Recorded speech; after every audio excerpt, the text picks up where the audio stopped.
Okay, if you'll notice, I've got written on the board S&D tool 573-396-5630. Now let's back up. Alright. Now, a few videos ago, I come out and I said that I was going to make an announcement about for the DIY guys. Okay? This has been a trade secret, if you will. And the secret to my grinding for almost 25 years. 23 to be certain. And it has to do with your tools, these Carbide Burrs.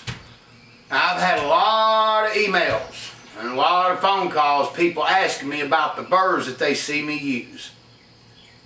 I had planned on offering to sell these to the public, and you know, I did this channel for the DIY guys, for you guys out there struggling to do it, because believe me, you know, you have no idea what I went through learning how to do this back in the late 80s, early 90s. And one of the things I went through, which was just atrocious, was the Carbide Burrs. Alright, to sum this up, to try to put it in perspective, I'm just going to go ahead and get to the point. I tried 5 companies that make these things. I drawed pictures and shapes of the shapes that I wanted. 2 of them could get the shape right. But man, after one pair of heads, there wouldn't be a blade left on there. The trick is that they were using at that time a numerical process, a machine. Of course, it wasn't a computer machine because they didn't have that quite developed back then. But they were still cutting them on a computer machine, not CNC. I don't know what you'd call it at that time. And the problem is the blades. When you go in there removing raw material, these blades have to be at a certain angle. Now, I'm not a scientist on the carbide part, but how I had it explained to me was that when a computer machine goes in there and cuts it, it's microscopically, it's not creating a perfect edge. There's something that it's doing, and that's what's causing the blades to chip and chatter and not stay together. Well, I met this company years ago, and this was back in my early days. And this person, my old former boss, had told me about it, that there was a company that done this by hand. That's right. That took these carbides and sharpened them and done the cutting on them by hand. And I was like, you're kidding me. He said, no. He said, they're a little more expensive, but they last. So I drove out there and talked with the guys, and basically they had a booth with 5 or 6 people in them that were sharpening these. They'd take the burrs and they'd form them by hand. Well, I got a bunch of them and tried them, and I couldn't believe it. I was getting, 4 times the amount of heads done with one burr. Not only would the blades not chip, but they would stay sharpened. And the neat thing is that when you finally got them dull, or you break a couple of teeth, which didn't happen a lot, but still it's going to happen to some of them, you send them back to them and they sharpen them for, you know, I think half or a third, something like that, of what they were. I'm not sure, but anyway, I'm going to give y'all this, and I'm not making a penny off of it. I'm handing you something that I'm telling you, if you're going to cut the heads, and they have my exclusive finger burr, that I call it, that I create, along with several other ones. And we're going to go, my website, I'm going to put information on there for the description of single cut, double cross cut, coarse cut, what have you, and my finger burrs and the dimensions. because the guy that runs this place has been really good to me over the years, and I thought I'd hand it to him because, you know, I'm not been much of a reboxer and reseller. I had thought about it, you know, selling it to y'all individually. I'm going to let y'all save the money, pass it right to him. There is no company out there that can compare to SD Tool. They have absolutely the best carbides for cutting cast iron heads and aluminum heads. Their burrs stay together. Believe me, I've tried them all, from Severance to SGS. I've tried every company out there that has something to do with carbide burrs, and none of them hold together. But there's not but one company left in the U.S. I'm aware of that still sharpen them by hand. We had one of the main people, which was a good friend of mine, Joe Farina, died a few years ago. And when he died, there's only one company left that's doing it, and it terrified me. I said, Lord have mercy, you know, I've been doing this all these years, and computers, which sometimes are good, destroy other companies. So now this is the only company, S&D Tool. Their phone number, once again, 573-396-5630. They're the only ones that still do it by hand, that make the best burrs that money can buy. And if you don't believe me, buy you a couple of them damn CNC burrs from SGS or from Severance or some of the other companies, and then call S&D Tool and order a couple of the same things, and go in there and cut a set of heads. And after a set of heads, especially iron, see what you got after you get through and hold the burrs up and look at them. And there's going to be as many as 10 to 20 teeth missing off of the computer burrs, but his burrs won't have a one missing off of it. There's something about the hand sharpening process that just makes it a much better burr. So I just wanted to go over a couple things real quick. First reason, they're hand cut. And like I said, I don't know the science of why that the computer burrs will not stay together and will not stay sharp.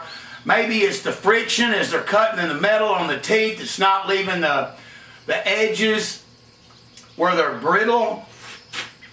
They got a better blade angle. Now that was one of the things that Farina Carbide and SD Tool, which he worked for Farina, I don't, you know, the story on them goes back a long ways, but they figured out different blade angles on their coarse cut and double cross cut blades that done a better job. And that's just, I started to put a hand cut again because I just can't emphasize, if you spent the money on them that I have over the years, it's just all the difference in the world. So look at my website over the next week, and I'm going to show the burrs and photographs up close. The finger burr, the flame burr, the different sizes, the eggs, the cross cut, the double cross cut, what it's good for, and all. And this is a tribute to this man here and what he has done over time. It's incredible, the quality that you're going to get out of these burrs. So let's look on at something else. We got, for instance, a 5/8 flame. Now this is what's called a double coarse cut, and this is just a double cut. While they, you know, while they might look, dad blame it, they're so roly-poly. While they might look a lot, there is a difference. The one on the left right here, the double coarse cut, I think that's how it's pronounced, is a little more aggressive than just a double cross cut and removing raw material. Either one of these are fine. This one right here is apt more to chip a tooth, where this one's more solid. This one's a touch slower, that one's a little bit faster. But these right here are the main ones when you're doing the bowls. I'm going to get into shape, size, and all the things that goes along with it, with what each one of them does. I'm going to make a special video showing the burrs, different jobs that they do. But if you have any questions, you just call Darrel at S&D Tool. He's the owner. He's a great guy. He's been doing my burrs now for 26 years or 25 years. 23 for certain. But at 573-396-5630, ask for Darrel. And he knows I'm working close with them on this. He makes these burrs for all kinds of companies, all kinds of things. But I've got a relationship with him where he's starting to get real specific on the actual cylinder head burrs that I use. And he just ordered a shipment of the finger burrs, the finger that I use. It does my trench work for aluminum and cast iron. So he's going to have what you got to have to do it. And guys, I can't tell you how much that over the years that having the right tool has made all the difference. It has.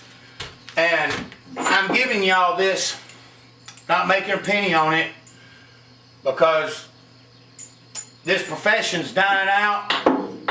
And if it'll help y'all, it'll help him, that's fine. Call him up, order some burrs.